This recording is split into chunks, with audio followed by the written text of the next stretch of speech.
క్షేత్రస్థాయి పర్యటన చేసి అన్ని అంచనాలు తయారు చేయండి. ఆ అంచనాలకు అనుకూలంగా నిధులు డిసెంబర్ 9 తారీఖు లోపల మంజూరు చేసే బాధ్యత నేను తీసుకుంటా.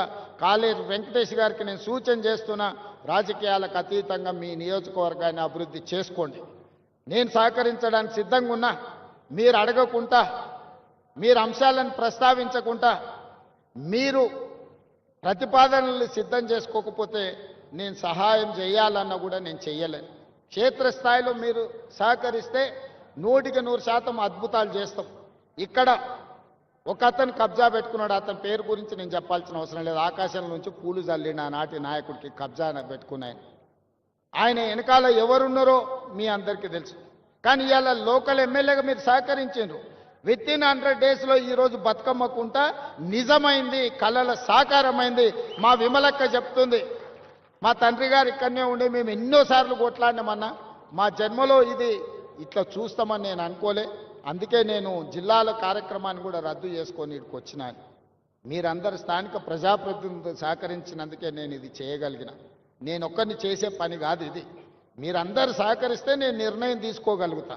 నేను ఒక టీం లీడర్గా మిమ్మల్ని అందరినీ లీడ్ చేయగలుగుతా.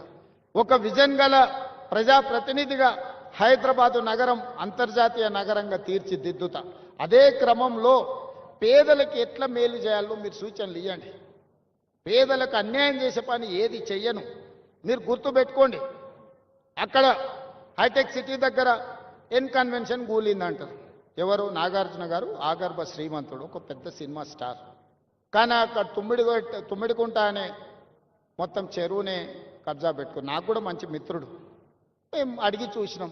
వారు కొంచెం వారికి ఉన్న పాత సావాసం, పాత మిత్రుల వల్ల కొంత ఆలోచన చేసిండు.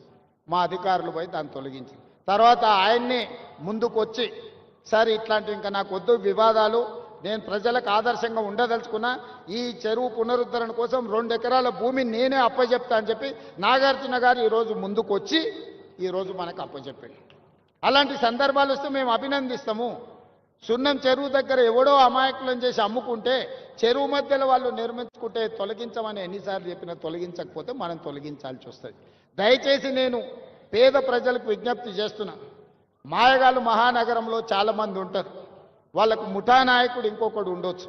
వాళ్ళందరూ కలిసి ఈ మహానగరంలో వివిధ ప్రాంతాల నుంచి వచ్చిన పేదల్ని మాయ చేసి ప్రభుత్వ స్థలాలను మీకు అమ్ముతే అగ్గోకు సగ్గోకు వస్తుందని తీసుకోకండి.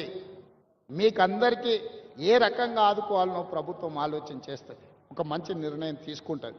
అందుకే మనస్ఫూర్తిగా దసరా పండుగ సందర్భంగా ఈ నగరవాసులందరూ మూసీ నది పునరుజ్జీవం కోసం సహకరించండి. మూసీ నది పరివాహక ప్రాంతంలో